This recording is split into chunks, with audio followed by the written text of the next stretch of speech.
Friends, स्वागत है आपका हमारे YouTube channel easy two way में। जैसा कि आपको पता है कि यूपीएससी के सिविल सर्विस के एग्जामिनेशन फॉर्म का विज्ञापन प्रकाशित हो चुका है। चलिए दोस्तों, जानते हैं कैसे इस फॉर्म को भरा जाएगा, क्या क्या इसमें प्रिपरेशन है, कैसे इसकी लास्ट डेट है, कब इसका आवेदन जारी हुआ है, इसकी फ़ीस कितनी है। जैसे कि दोस्तों, civil service UPSC ISIFS requirement 2021 आवेदन पोस्ट 822 पोस्ट, जिसकी स्टार्टिंग डेट है 4 मार्च 2021 12:29 पे इसका विज्ञापन जारी हो गया। आते हैं फ्रेंड्स इसकी इंपॉर्टेंट डेज और एग्जामिनेशन फ़ीस के बारे में।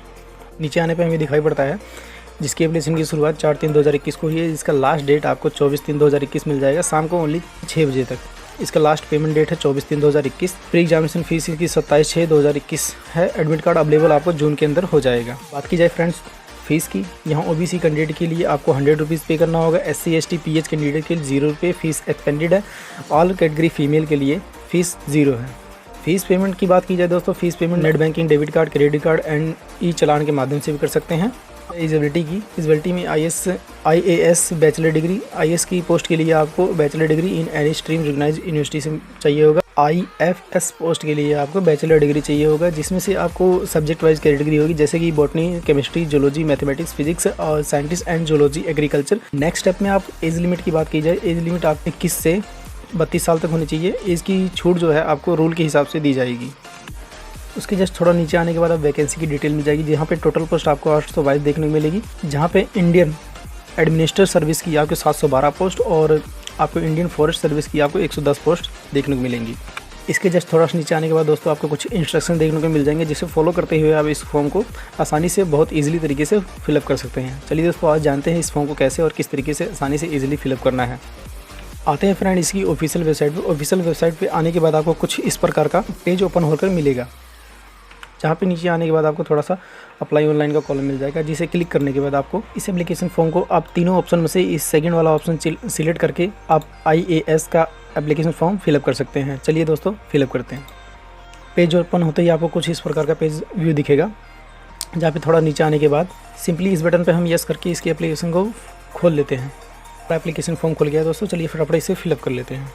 फर्स्ट कॉलम में है अपना नाम, सेकंड कॉलम में आप मेल है कि फीमेल है, आपको उसकी डिटेल देनी है। मेल है तो मेल सिलेक्ट कीजिए, फीमेल है तो आप फीमेल सिलेक्ट कर लीजिए। उसके बाद आपको अपनी डेट ऑफ बर्थ फिलअप करनी है। डेट ऑफ बर्थ फिलअप करने के बाद अपने फादर नेम, मदर नेम, शादीशुदा है तो मैरिड सिलेक्ट करिए।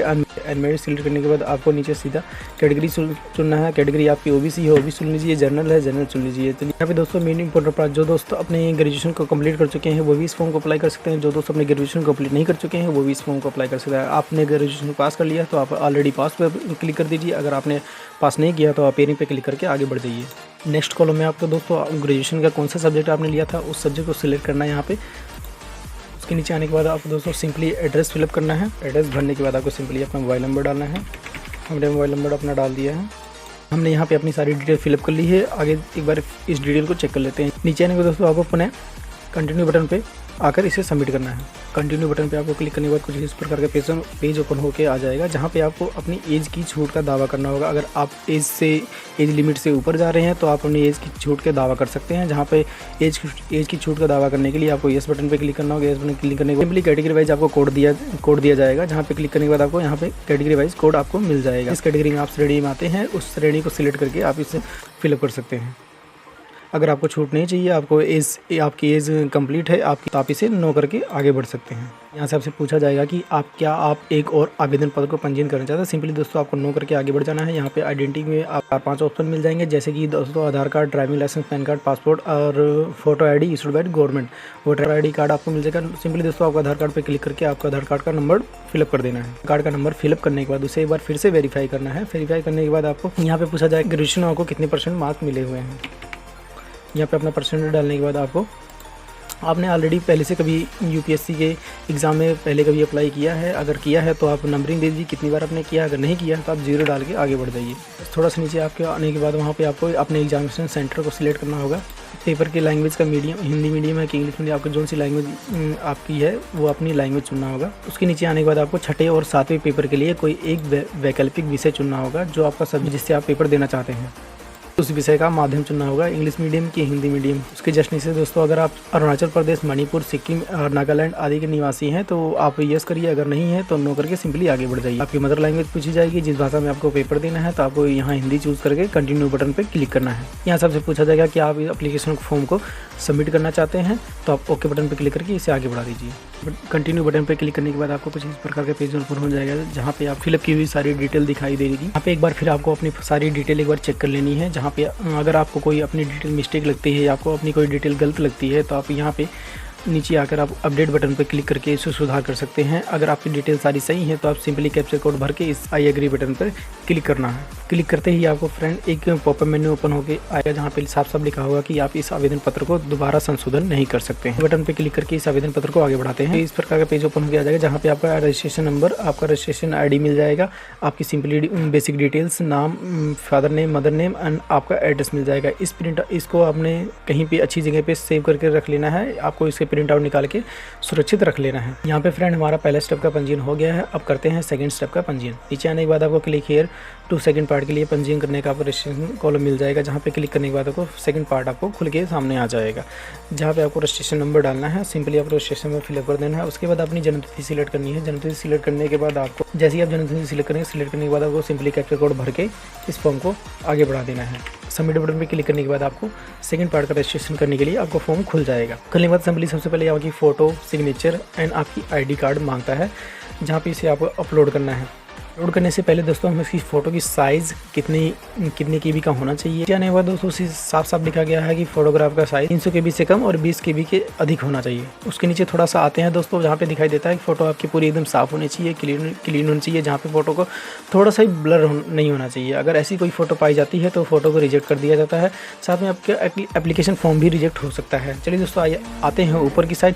ऊपर आते ही अपनी फ़ोटो को अपलोड करते हैं। चूज़ बटन पर क्लिक करके अपनी फ़ोटो को यहाँ से सिलेक्ट कर लीजिए। उसके बाद नीचे दिया गया है सिग्नेचर के फॉरवर्ड भी सेम टू सेम होना चाहिए, जहाँ पे आपको ध्यान देना है कि सिग्नेचर का साइज़ बड़ा या छोटा नहीं होना चाहिए। सिग्नेचर सिलेक्ट करने के बाद आपको नीचे सिंपली दोस्तों आपकी आइडेंटिटी कार्ड, जो आपने आइडेंटिटी कार्ड का नंबर दिया गया है या नंबर उसमें फिलअप किया है, उसको आपको यहाँ पे PDF फाइल में ही सिलेक्ट करना है। JPG फाइल इसमें अपलोड नहीं हो सकता। यहाँ पे फ्रेंड्स हमने सारी डिटेल्स कर लिए हैं। चलिए इमेजेस को अपलोड करते हैं। अपलोड बटन पे क्लिक करके आप सिंपली इसी इमेज को अपलोड कर सकते हैं, जहाँ पे आपकी photo, signature and Aadhaar card. यहाँ पे दोस्तों हमारी सारे डॉक्यूमेंट्स अपलोड हो चुके हैं। कंटिन्यू बटन पे क्लिक करके हम इसे रजिस्ट्रेशन के लास्ट फॉर्म पे जाते हैं। लास्ट स्टेप पे आने के बाद दोस्तों आपको जो आइडेंटिटी कार्ड आपने इसमें फिलअप किया है, उस आइडेंटिटी कार्ड का नंबर आपको दोबारा एक बार फिलअप करना होगा, जहाँ पे आपका आइडेंटिटी कार्ड का वेरिफिकेशन हो जाएगा। आइडेंटिटी कार्ड का नंबर यहाँ दोस्तों वेरीफाइड हो चुका है। इसके बाद आपको अपने परीक्षा केंद्र का चुनाव कर लेना होगा, जहाँ पे आपको अपना एग्जाम देना है। जैसे ही आपका ID कार्ड नंबर वेरीफाइड हो जाए, वेरीफाइड होने के बाद जस्ट आपको नीचे थोड़ा सा आना है, जहाँ पे आई एग्री का बटन दिया होगा ग्रीन कलर में, जहाँ पे लिखा होगा कि साफ साफ लिखा होगा मैंने इस घोषणा पत्र को पूरी तरह से पढ़ लिया है,